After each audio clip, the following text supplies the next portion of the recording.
أعوذ بالله من الشيطان الرجيم. بسم الله الرحمن الرحيم. وقالت اليهود ليست النصارى على شيء وقالت النصارى ليست اليهود على شيء وهم يتلون الكتاب كذلك قال الذين لا يعلمون مثل قولهم الله يحكم بينهم يوم القيامة فيما كانوا فيه يختلفون. دې آیاتونو او د مخکینو آیاتونو په خپل منځ کې ربط او تعلق دا دی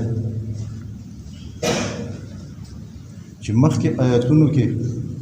دا یو خبره تېره شوې وه چې د یهودیانو دا دعوه وه چې جنت ته به صرف یهودیان داخلېږي بل به هېڅوک نه داخلېږي، او د نسواراو دغه دعوه وه چې جنت ته به صرف نسوارا داخلېږي، د نسواراو نه علاوه بل هېڅوک نه داخلېږي. الله پاک د هغو په دغه دعوه باندې رد کړی و چې تلک امانیهم، دا د دوی خواهشات څه دي، لکه خواهشات دي، د دې د حقیقت سره هېڅ تعلق چې کوم دی څه دی لکه دا نشته دی لکه. او ورته ویلو چې قل هاتوا برهانکم ان کنتم صادقین، که چېرته تاسو په دې خپله دعوه کې رښتیني یې. یهودیانو ته ویلو که تاسو رښتیني یې په دې خپله دعوه کې چې جنت ته به صرف یهودیان داخلېږي، نو په دې خپله دعوه باندې څه دلیل پیش کړي چې او تاسو به داخلېږئ جنت ته بل به هېڅوک نه داخلېږي. او نسواراو ته هم الله پاک چې کوم دی ویلي که تاسو په دې خپله دعوه کې رښتیني نو تاسو په دې باندې څه دلیل پیش کړئ چې او واقعي نسوارا به صرف جنت ته داخلېږي او د دې نه علاوه بل هېڅوک څه کېږي نه داخلېږي. ان کنتم صادقین که تاسو رښتیني یې او دوی سره څه دلیل نشته په دې خبره، نه نقلي دلیل شته چې آسماني کوم کتابونه نازل شوي نه د هغې نه څه دلیل پیش کولی شي. د تورات نه یهودیان دلیل نشي پیش کولی، او نه د انجیل نه عیسایان نسوارا څه دلیل پیش کولی شي، او نه څه عقلي څه دلیل ورسره شته دی لکه چې په عقل سره دا خبره ثابته کړي چې بایي او موږ د جنت حقدار یو. په دې آیتونو کریمو کې اوس د دوی په خپل منځ کې د یهودو او د نسواراو دوی په خپل منځ کې یو بل سره په ضد شوي دي او د یو بل د مذهب نه انکار کوي. ګوره وقالت اليهود، ای یهودیان وایي لیست النصارى، نه دي نسوارا علی شیء پس سیز باندې، یعنی دیو څه په حق دین باندې نه دي لګا، د هغو د دین نه د هغو د مذهب د دین نه څه کوي انکار کوي. حالانکه د یهودو په کتاب کې یعنی په تورات کې دا خبره موجود ده چې عیسی علیه السلام د الله حق پیغمبر دی، او دغه شانتي دا انجیل د الله حق کتاب دی لګا. لیکن دی څه کوي لکه ای یهود څه وایي لیست النصارى علی شیء، انکار کوي. داسې خلق دی لکه. او ای وقالت النصارى ليست اليهود على شيء، او نسوارا هم دغه نصارا وایي لیست اليهود، نه دي یهود علی شیء پس سیز باندې، یعنی په حق مذهب او په حق دین باندې سره دینه دیو انکار کوي د څه شي نه، دغه د موسی علیه السلام نه او د تورات نه. حالانکه د دیو په کتاب کې په انجیل کې د تورات حقانیت ثابت دی چې دا الله پاک د جانب نه حق کتاب، او د موسی علیه السلام نبوت هم د دیو په کتاب کې ثابت دی چې موسی علیه السلام څه دی د الله حق پیغمبر دی. او موږ دواړه مونږ عیسی علیه السلام د خدای حق پیغمبر دی، او انجیل د الله حق کتاب، او موسی علیه السلام د الله حق پیغمبر، او تورات د الله حق کتاب. موږ د دې قایل یو. په کوم وخت کې چې موسی علیه السلام ژوندی و او هغه و او تورات موجود و، نو په هغه وخت کې چې کوم دی نو دغه څه ولکه دا حق دین و حق مذهب و. چا چې په موسی علیه السلام باندې ایمان راوړی و، چا چې په تورات باندې ایمان راوړی و، او د هغې مطابق عمل یې کوو، نو په دغه حالت کې چې دوی مړه شوي دي دا جنتیان دي. دا څه دي؟ دا جنتیان دي، دا صحیح دین باندې. او د عیسی علیه السلام په زمانه کې چا په عیسی علیه السلام ایمان راوړی و او په انجیل باندې ایمان راوړی وو. نو چونکې عیسی علیه السلام د خدای حق پیغمبر په خپله زمانه کې او انجیل د الله حق کتاب ولکه ټیک دی، نو هغه د خپلې زمانې صحیح مسلمانانو او د هغو مذهب صحیح چې په دغه وخت کې څوک وفات شوي دي نو هغه بالکل جنتیان هسې دي لکه جنتیان. زموږ عقیده خدا ده، قرآن موږ ته دغه خبره ښیي، لیکن دی یو بل نه تسلیموي، دی یو بل هم څه کوي لکه نه تسلیموي، دی یو بل مذهب ته ټیک نه وایي لکه. هو بیا دا خبره ده چې بایي د هغو دین تر هغه وخته پورې یعنې قابل عملو چې رسول الله صلی الله علیه وسلم د نبوت دعوه نه وکړې. کله چې رسول الله صلی الله علیه وسلم د نبوت دعوه وکړه او هغه پیغمبر شو او قرآن پاک را نازل شو، نو د هغو ادیان منسوخ شو. مخکې دین نه قرآن څه کړل لکه منسوخ یې کړل لکه.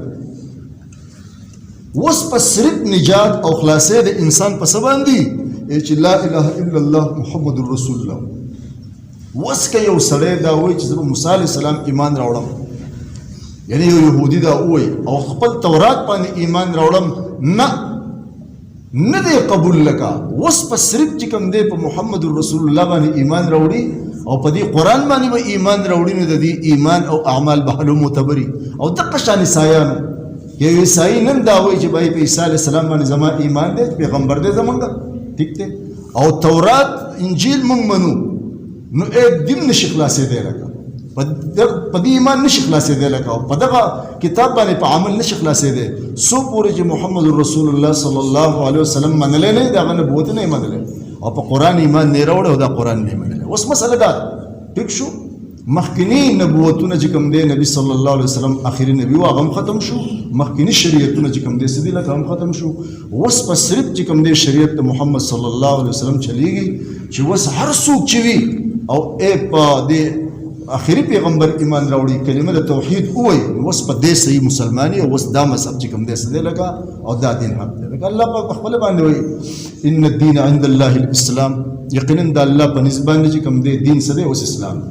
ومن يبتغي غیر الاسلام دینا فلن يقبل منه، او چا چې د دې اسلام نه علاوه بل دین قبول کو هغه الله وایي نه قبول څه دی لکه بل دین واس نه قبلوي. دا فیصله ده الله پاک. نو زمونږ خپل عقیده او خپل مذهب دغه دی او د دیو چې کوم دی د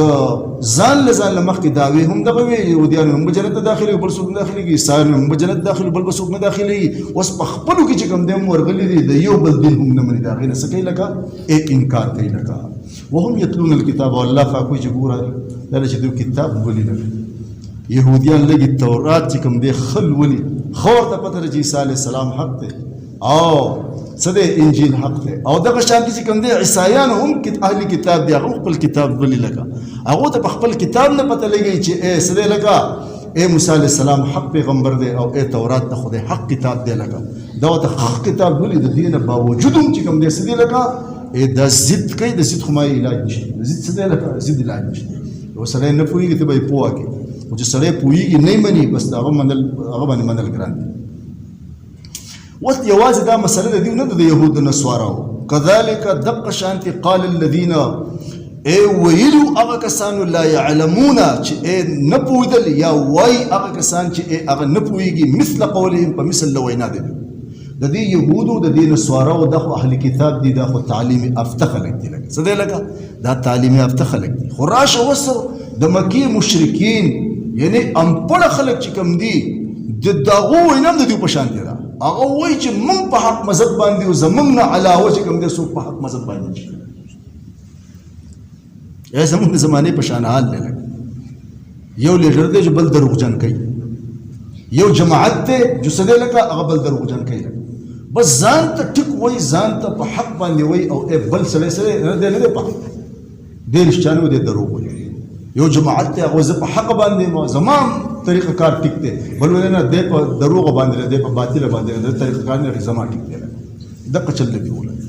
نو اوس راشه دغه انپړ د مکې مشرکین دا وایي چې بایي زمونږ مذهب زمونږ دین چې کوم دی حق دی. ته د دې دین ته وګوره، ته د دې مشرکانو خبیثانو تاریخ وګوره چې بایي دیو داسې جرأت کوونکي دي چې دیو د خدای هغه پاک کور چې ابراهیم علیه السلام او اسماعیل علیه السلام سولکه خالص د الله د بندګۍ او د الله د رضا دپاره جوړ کړی چې په دې کې به صرف د خدای بندګي کېږي. دې مشرکانو چې چلو کو چې دې مشرکانو 360 بوتان ټیک شو هغه د بیت الله د دیوالونو سره نسب کړل. د الله په دې کور کې دا نجس یعنی سدي لکه د نجاست نه د خدای پاک کور چې کوم دې سکو لکه اې دا ډک او مزید پس اخوا وګوره چې په دې بوتانو کې د ابراهیم علیه السلام په شکل باندې بت جوړ کړو، د اسماعیل علیه السلام په شکل بت جوړ کړو، د عیسی علیه السلام په شکل بت جوړ کړو، د مریم علیه السلام په شکل بت جوړ کړو. لکه دا بوتان د دیو په شکلونو باندې مسو لکه جوړ کړو او د ټول نه زیات محترم بت د دیو په نسبت باندې هبل او هغه هبل چې کوم دی نو دیو د آدم علیه السلام هغه زوی چې د هغه نوم حابیل او خپل رور قابیل چې کوم دی هغه په مظلومانه طور باندې چې کوم دی شهید کړی و. دا هبل چې کوم دی دا د هغه په شکل او د هغه په نوم باندې چې کوم دی سودا جوړ کړ. دا ورته ډېر زیات محترم دا ورته سودا محترم دا بوتانو جوړ کړي وو او د دین له پاسه نجاست او د ګندګۍ ته دیو وګوره چې یو دو بوتان نور نسب کړي وو چې د یو بوت نوم اساف دا سړی و او د یو بت نوم و نائله چې دا زنانه وله او چونکې هغه وخت خلک کم سدی لکه خلک کم بیت الله شریف کې به خلکو چې کوم دی خپل څه عمل وکړو یا مونځ وغیره او بیا به تله خپل کورونو ته لکه دونه آبادي نه وه. دا نائله چې کومه وه دا زنانه وه او دا اساف چې کوم و دا سړی و د دې د یو بل سره چې کوم دی ناجایزه تعلقات او کله چې د شپې خلک خپل کورونو ته لاړو نو دوی د خپل خواهش پوره کولو دپاره دیو ته نور ځای میلاو نه شو نو په بیت الله کې دننه بدکاري وکړه. دا مفسرین لیکلي لکه څه دي لکه دننه بدکاري وکړه. الله پاک د عبرت نښه وګرځوله ګټې ته جوړې کړې د دواړو نه ګټې جوړې کړې د حساب نه هم ګټه جوړه کړه شکل صورت اقو لکه خلکو پېژندو چې دا حساب دی او د نائله د زنانه شکل صورت هم اقو خو بس ګټې کړې دیو هغه راواغستې د عبرت دپاره هغه هم دلته کې د خدای په دې کور په دیوال باندې څه کړې هغه هم نصب کړې دا بوتان پکې ده ټیک شو. دا د دیو حالت ولګه چې د دې بوتانو به د عبادت کوو د خدای په پاک کور کې چې کوم دی دا قسمه بوتان دي چې کوم دی څه ولګه دا خودي ولګه د څه وخته پورې خدا حساب او دا نائله دغه شانتي و چې خلک ته عبرت علي او اخر بیا چې څه زمانه تېره شوه د عبادت شروع د دې ورسره عبادت شروع نو دا پلیت او نجس او خبیث قوم چې د خدای پاک کور د دې ګندګونو ډک کړی ولګه ټیک دی نو دی هم وی کذالک قال الذین لا یعلمون مثل قولهم چې زمون مذهب حق دی لکه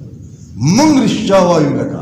او نور ټول خلک چې کوم دی څه دی لکه په نه حق باندې دی لکه اشی دا زمانې نه روان دی څه دی زمانې نه روان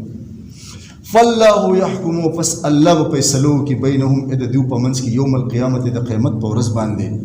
فيما فاغس کې کانو چودو فيه فاغي کې یختلفون چې دی اختلاف دی خو په دې کې ختی دي کنه لکه ټیک شو مخکنی خبره يهود وای جنت ته مونږ ځو بل څوک باندې نسوارا وای نه جنت ته مونږ ځو بل څوک نه دي په یو بل باندې اعتراض دی چې بای زمونږ دین حق ته او نسوارا پس کې نه دي او نسوارا وای نه زمونږ دین حق ته او دا يهودم پس کې نه دي او مشرکین چې کوم دي سر د دومره نجاستونو او د دومره پلیتونو وای چې نه زمونږ دین او زمونږ مذهب حق ته او دی هم پس کې نه دي بس الله به د قیامت په ورځ باندې فیصلو کې دود بدود شي او پانی به پانی شي سو په حق باندې اوم الله پاک خو چې حق دین د چا دی او په حق باندې سوق دي او الله به هغه ته بهترین بدل ورکړي او دروغجن سوق دي او په نه حق باندې سوق دي الله به هغه په حق هم فیصلو کوي او هغه ته به هغه سزا چې کوم دي سکیږي دا ملو شي. وقالت اليهود او يهوديان واي ليست النصارى ندي نصارى على شيء پس سيز باندې یعنی په حق دین باندې وقالت النصارى او واي نصارى ليست اليهود ندي يهوديان على شيء پس سيز باندې دي په حق دین باندې دي وهم يتلون الكتاب او حال دا چې دو کتاب لولي يهوديان تورات لولي او عیسایان چې کوم دي انجیل لولي او پاغي کې دیو د خپل دی داوی خلاف خبرې په خپل باندې نه لګل لیکن بیا هم نقل علی کې دي